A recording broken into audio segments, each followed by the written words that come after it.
रामायण में श्री भरत जी महाराज का प्रसंग बहुत ही अतुलनीय प्रसंग है, जो श्रीमद् भागवत महापुरुषों के लिए बड़े ही सत्संग की चर्चा का विषय है।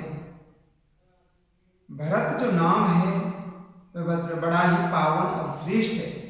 पहले भा शब्द लगा हुआ है, जिसमें भक्ति की पराकाष्ठा हो, भक्ति की एक बहुत ही बड़ी स्थिति की सीमा को भी लांघ जाना, भक्ति की पराकाष्ठा। भय रे जो राम नाम तत्व का रागी हो, जिसकी हमेशा जो ध्यान है, भरत जी महाराज का जो ध्यान था वो हमेशा ही अपने स्वरूपस्थ होकर अपने हृदय में मर्यादा पुरुषोत्तम श्री रामचंद्र जी की छवि का ही भरत जी महाराज ध्यान किया करते थे। हमेशा उनके ध्यान में ही मग्न रहते थे।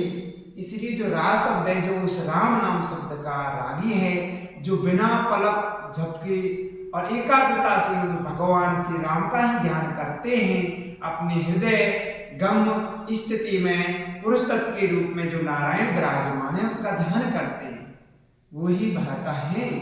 त्रिता भैराता जो त्याग की पराकाष्ठा हो, ऐसे भरत जिन्होंने अपने अयोध्या जैसी जो नगरी है, उसका जो राजपाट मिला था, उसको त्याग कर और मर्यादा पुरुषोत्तम श्री रामचंद्र जी के पास जाकर उन्हीं की आज्ञा से वशिष्ठ जी जो उनके गुरु थे, कुल गुरु, उनके द्वारा भगवान श्री राम को मनवाकर उनके चरण पादुकाओं को लाकर जिन्होंने अवध नगरी में अपनी राजगद्दी पर स्थापित कर दिया, उनकी पूजा पाठ की और स्वयं जाकर नंदी ग्राम में भगवान श्री राम की तपस्या करने लगे।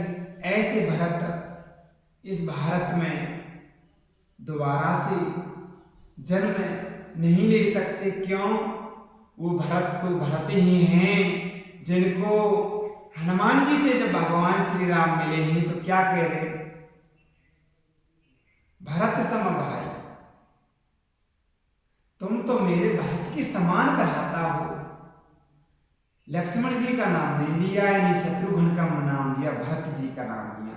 तो ऐसी भक्ति और प्रेम और त्याग की जो पराकाष्ठा की जो स्थिति है, वही वैराग्य में भरत है। और श्री भरत जी महाराज की जय, श्री रामचंद्र भगवान